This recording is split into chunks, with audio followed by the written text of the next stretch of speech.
This young man had people out for his life,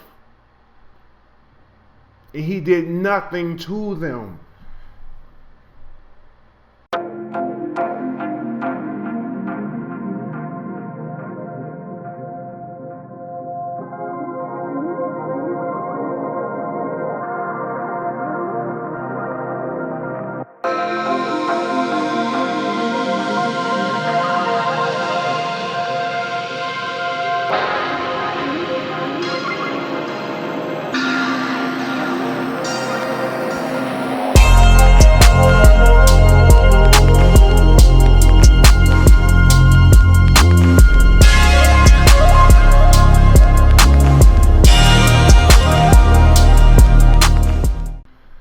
Hey, what's going on, everybody? It's your boy KJ with another vlog today. So I got some more. We got some more information today regarding Tim that there's from Sweetie Pies. There's been new charges filed on him, and his now it's um,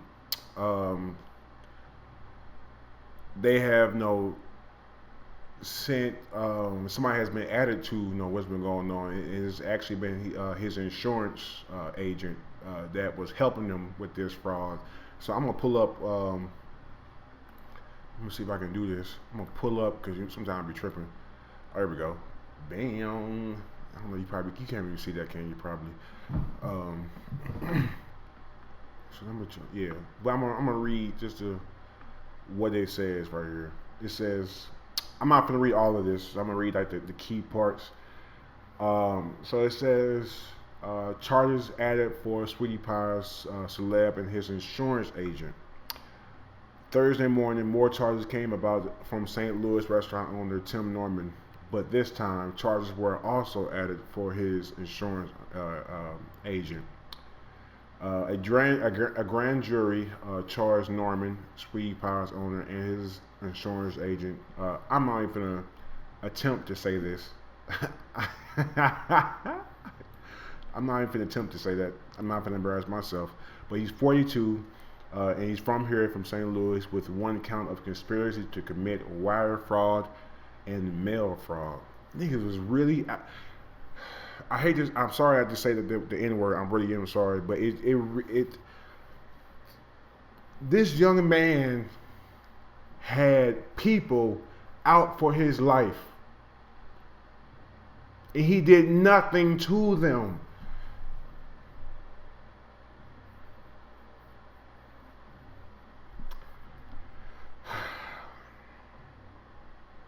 I'm gonna go down. I'm gonna skip down this. In the beginning of October of 2014 was the beginning of my year. That was 2014 was the year I was SJ president of my university. So this is, and October is my birthday month, and I was about to be online.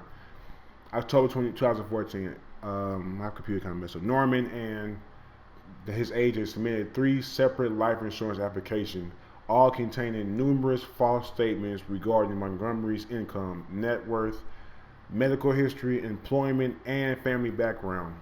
In the life insurance policy, the ultimate issue, Norman obtained a $200,000 policy as well as a $200,000 accidental death rider that would pay out in the event that Montgomery died of something other than natural causes. So dude already, he took out, oh my God, Tim.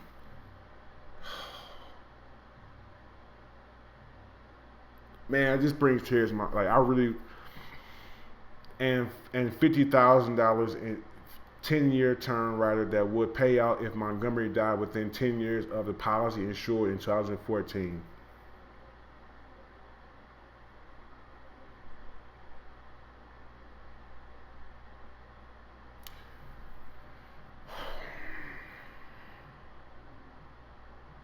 The rest of it is the people who came after him.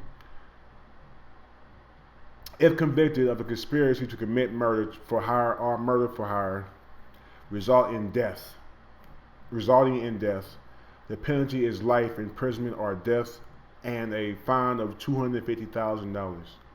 And the conspiracy to commit wire and mail fraud carriers a maximum penalty of 20 years in prison and a fine of $250,000. In determining the actual sentence, a judge is required to consider the U.S. Sentencing guidelines, which provides recommended sentencing range is.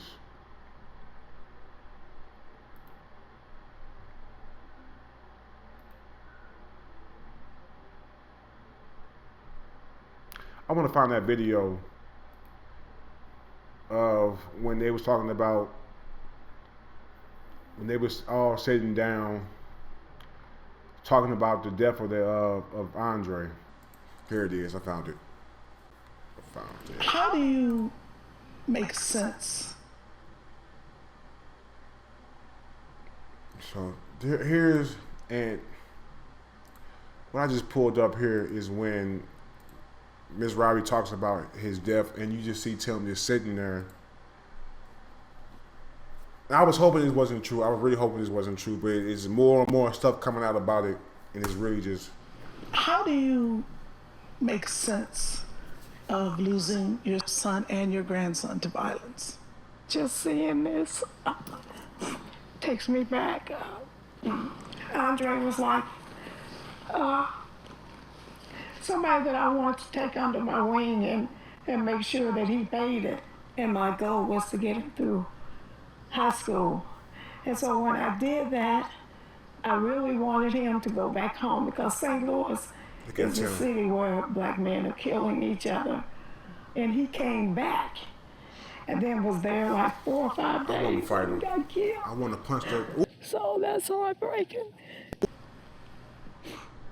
And no emotion at all. Andre's now one. Does that bring up the memories of your son Aaron? Yes, it does, because the fact that they both was young men.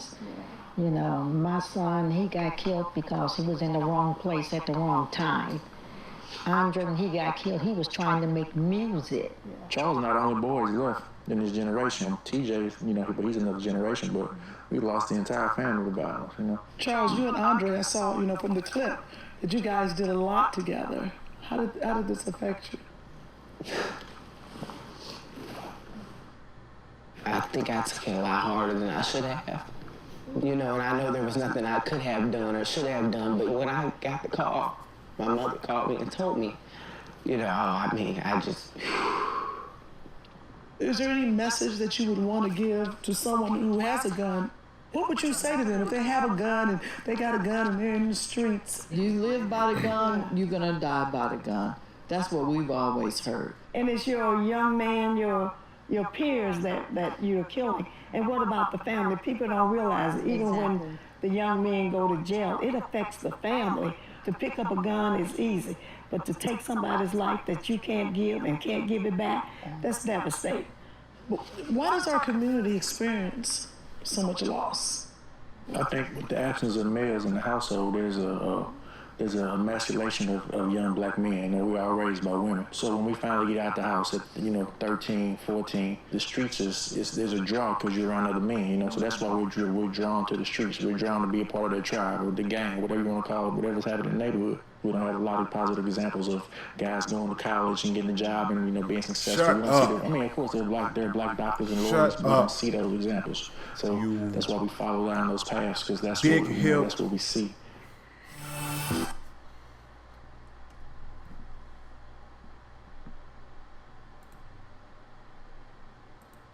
Oops, sorry, doing too much.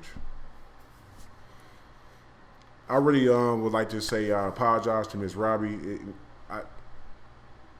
There is no words that you can say about this to Ms. Robbie, but it's just like I truly apologize. Just that you had to go through all this stuff. I met her several times. I have a picture with her, which I should have probably put it up here, but I have pictures with her. She came to my university several times. She got awards, and we talked there. And she was a very nice lady. And now she not only lost her grandson, she not only lost her other son. She lost her son. She lost her whole entire, the people that came from her. All of that's gone. Her son gone. Her other son gone. Her grandson gone. Tim has destroyed that entire family. He has destroyed that. He took his own nephew's life just for some money that he didn't even get. And I said on my Facebook page, I say, I hope you get passed around, bro, when you get in jail. I really do. I hope you get passed around. I'm done. I want to know how y'all feel about this topic and this new information that came out. I just want to know. Just leave a comment down below and also press that like and subscribe button. This is your boy KJ coming to you live. I'll see you next time.